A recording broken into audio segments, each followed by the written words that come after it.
So let's take a look at a numbers example of farming at work. Hopefully this will convince you that farming is something you should really think about making part of your overall business. Starting out, let's just make an assumption that we've decided on a 300 home farm area. We found it with a 5% turnover rate, and we're making the assumption that we can grab a 30% market share, which I think is being somewhat conservative. If you really work a market strong for 12 months, I would think you can grab more than 30% market share, but I'm going to keep the numbers somewhat conservative. So your potential farm area revenue based on these assumptions is 300 homes times your 5% turnover rate, which means that 15 homes should be sold this year, in our current year, 2015 to 2016, in that particular marketplace. If 15 homes will sell and you can get 30% of that market share, then you should be able to get 4.5, and we got to obviously round it up because we don't sell half the homes. So I'm going to be optimistic and say 5 homes sold by me or by you or yourself in that farm area. Assuming the 5 homes sell, and then I'm going to pull an average commission in. Where does this average commission number come from? It comes from your business plan.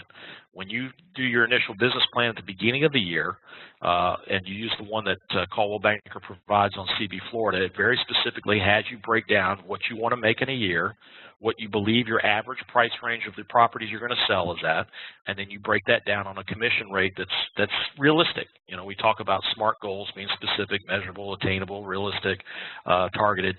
That's what you want to do, is make sure you're using that business plan to kind of determine this. So you take that average commission rate that you would earn on that average price range, and then what I've done here is I've got a $3,500 average commission. Folks, that's based on a $180,000 unit sale at a 60% split, and assuming which typically we know is houses are selling at 6% sales commission right now. So half, that's 3%. That's what I base that on. That $3,500 is 3%, roughly 60% split, and a $180,000 house. That's pretty conservative in today's market. That's not too bad. So that would translate into a $17,500 in revenue out of that farm area across the year. Not bad money. Now, we're running a business. As we know, we've got revenue and we've got expenses. So what is the potential expense on that? Well, it really depends on what you plan for. Now, if I was running this farm area of 300 homes, I would estimate 75 cents per house expenditure per month. Where am I getting 75 cents from? Well, let's assume I do a postcard. You know, the postcard might cost me X cents in production, and then I've got my bulk rate cost on top of that. I think 75 cents is reasonable, if not maybe a little high. Multiplying that out, I come up with my expense for this 300 home farm area is $225 a month. Now I want to annualize that. One of the things I would do in annualizing that number is I'm looking at 10 months of direct marketing expense. What do I mean by that? Well, that's where I'm getting that 75 cent per unit cost. I'm assuming that I'm going to be either sending a postcard, a flyer, maybe I have a door hanger that gets dropped off with some stuff in it, a business card with a magnet on it. And then I'm going to have at least 2 months, because remember, 2 or 3 times a year, I'm going to go visit these people door to door. That's going to count as a touch, as a contact. And so I may not have any expense involved in that other than, you know, a couple bottles of water when I'm breaking a sweat walking the neighborhood, and my gas to get there. Otherwise, I'm going around knocking on doors. So there really shouldn't be an expense those 2 months. So I'm going to assume 10 months of direct expenses, that $225 monthly times 10 months, that's a $2,250 annual expense. Again, we go right back to our business formula of revenue minus expenses, $17,500 less the $2,250. This farm area, with those assumptions, can produce an annual profit to my business of $15,250. What a great return on your investment, too. If you were willing to put out $2,250 today, 12 months from now, you'd have $15,000, $250. That's just not a return you see anywhere else as far as an investment.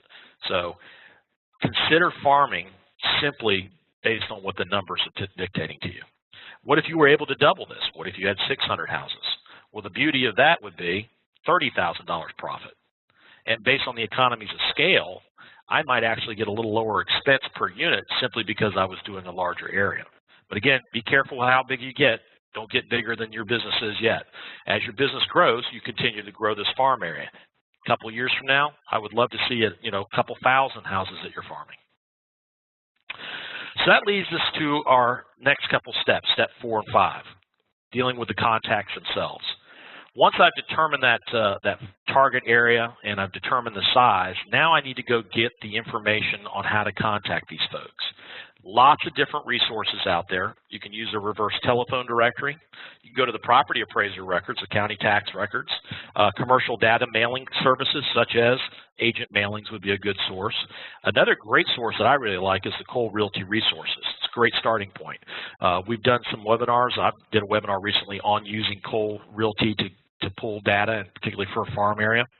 So I would encourage you to do that. Now, one of the things I tell everybody and caution everyone on is databases are not perfect. There is not a perfect database anywhere. Even the county tax records, which is the official records of the properties and all, doesn't always have incorrect information. I've seen where mortgages have been filed incorrectly, deeds have been filed incorrectly, don't exist on the property unless you dig in another spot.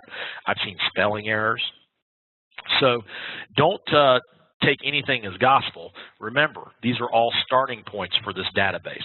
What's going to happen is, with a farm area, over time, I'm going to improve and correct those databases until the database I have is one of the best databases in the area.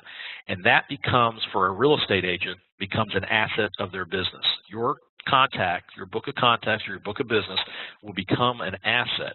So that's another benefit of this farm area, is you're building a long-term asset with your business that as you build it and you keep that data current and accurate through your individual contacts with the farm area folks, with updating it from other databases, becomes a dollar amount, becomes a dollar asset to your business that you can eventually sell.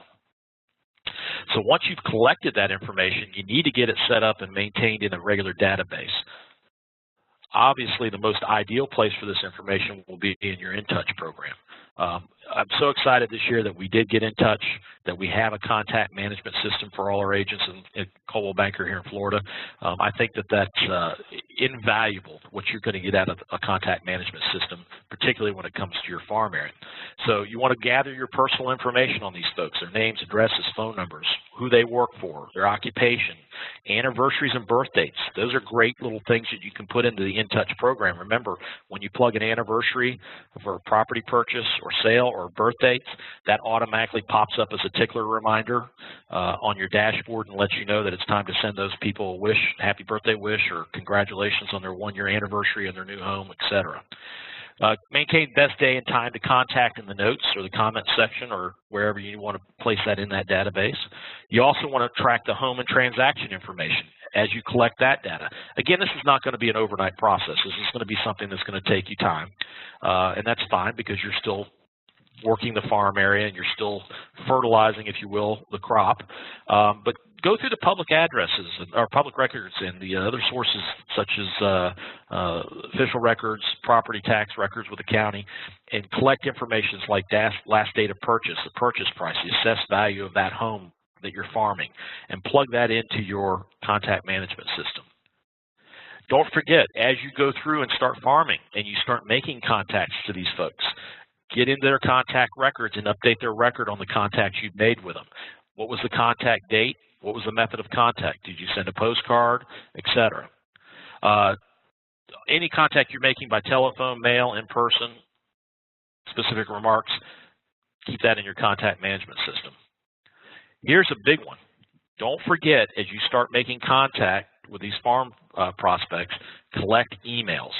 The emails will serve to reduce your monthly marketing expense, because once I have an email for a person in my farm area, I can then put them on a marketing plan that includes email, which then reduces my cost simply because the emails through CB InTouch are free.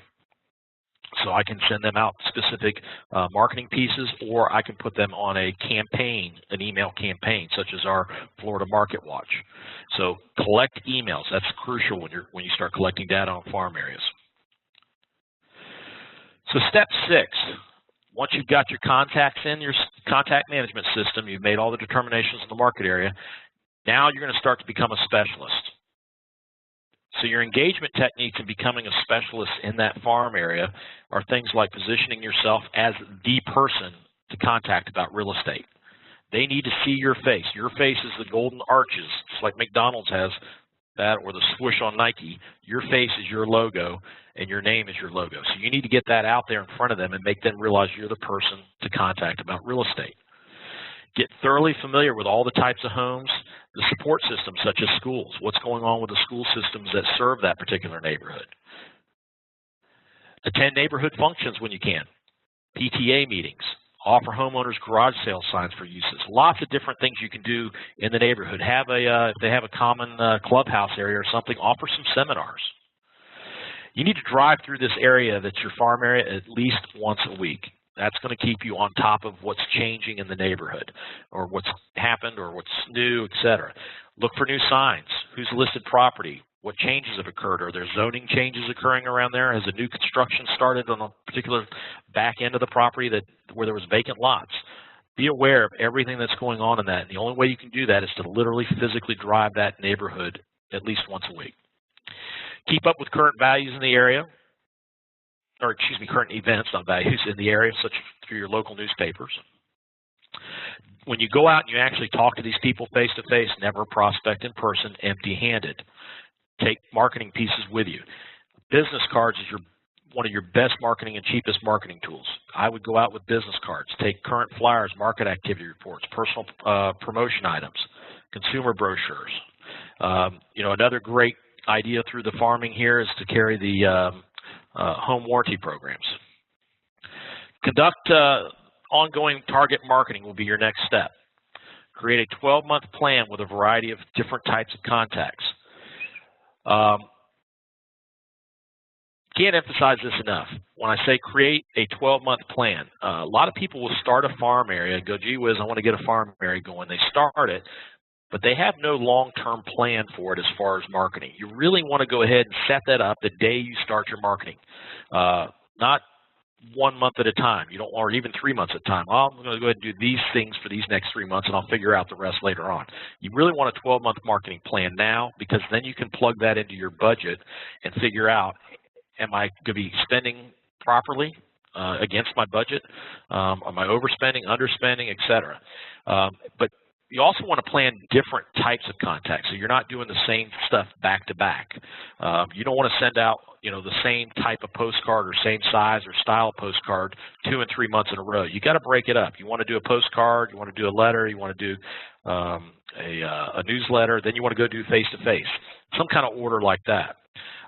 What I've always recommended, what I did with my farming, is I always started out my overall marketing plan with a letter of introduction, introducing myself as a specialist in the area. I always kept a stock of nice linen letterhead paper. You can usually get that through Merrill on CB Florida, and I would purchase 1,000 sheets at a time, and then I'd get myself 1,000 envelopes that matched it, nice linen envelopes, and it would have the company logo on the letterhead and on the envelope, and it would have my name and information along with the office as the return address. So it was customized to me, the letterhead. I always did a nice professional business letter with that. I dropped 2 business cards in it, do a nice business fold, put it in there, and the key for me was always on those letters was to run the letter through the printer so that I printed their address directly on the envelope, and I used a first-class stamp. No bulk rating or anything. It was a first-class stamp. Cost a little bit more for that initial mailing, but what's going to happen is that letter is going to look very similar to other pieces of mail that they get that's important.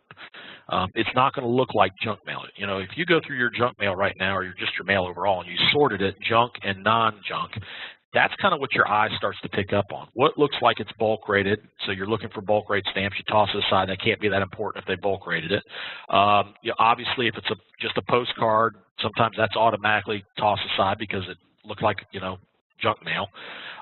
What's going to stand out are things that look like bills. Well, some of the the direct mail marketing people out there got kind of slick with that. They've printed envelopes that look like bills with a little cellophane window, and then they make the stamp look like it's a postage stamp, but it's not really. It's a bulk rate stamp.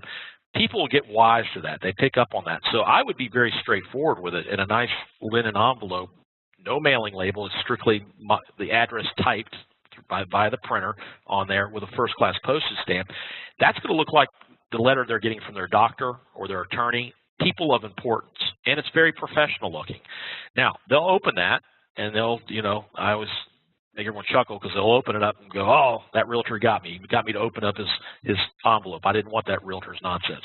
Well, that's all I really want them to do is I want them to at least open it up, because then my business cards fall out. They see my face. That's the key. If they go further, which I hope they do, it's a professional letter, and take the time to read it, then they'll hear my, statements about being a specialist in the area. I'm there to help them, and I'll be reaching out to them. I always made that a part of that introductory letter, that I'm going to reach out to you soon and visit you soon. That kind of greases the wheels for my initial face-to-face contact coming up. The other thing you want to include in that email and on all of your marketing is your website address for your CB in Touch program. You want to drive website traffic to your website, and that's one way to do it, is to get that website address on all of your stuff. Matter of fact, anyone that's a potential seller, I want them to utilize that to set up a listing alert. So I could drive in my letter and say, if you're curious about market values, go to my website and sign up, or give me a call and I'll set you up so that you can receive listing alerts on your area of properties that are coming on the market to help you continue to monitor market values. So that's another option for you in getting their attention. Do telephone follow-up 3 to 4 days after any of the mailings that you sent. Anyone that you have phone numbers on, try to follow up on any mailing you do. So that's creating a tickler reminder in your In Touch program. Hey, follow up with so-and-so about the mailing that I sent out to them. And the dialogue might start as this a convenient time to talk to you for a minute or two. Don't forget to mail or email handwritten notes. When you actually go out and visit these people in this farm area, take time to thank them for their time and speaking with you. Send them a nice personal handwritten note. Don't forget making the personal contact, that face-to-face, getting into that farm area and knocking on doors and meeting people face-to-face. A Saturday morning when they're all out working in the yard, it's a great time to go by and say hi. Do you happen to know of anyone interested in buying or selling? That's one of the things you can ask them. It's an opening line for you. Make ongoing monthly, quarterly follow-up contacts by phone, in person, or email. Like I said, I would create a 12-month plan, and every month would have a little different type of contact, and then I would follow up with phone calls.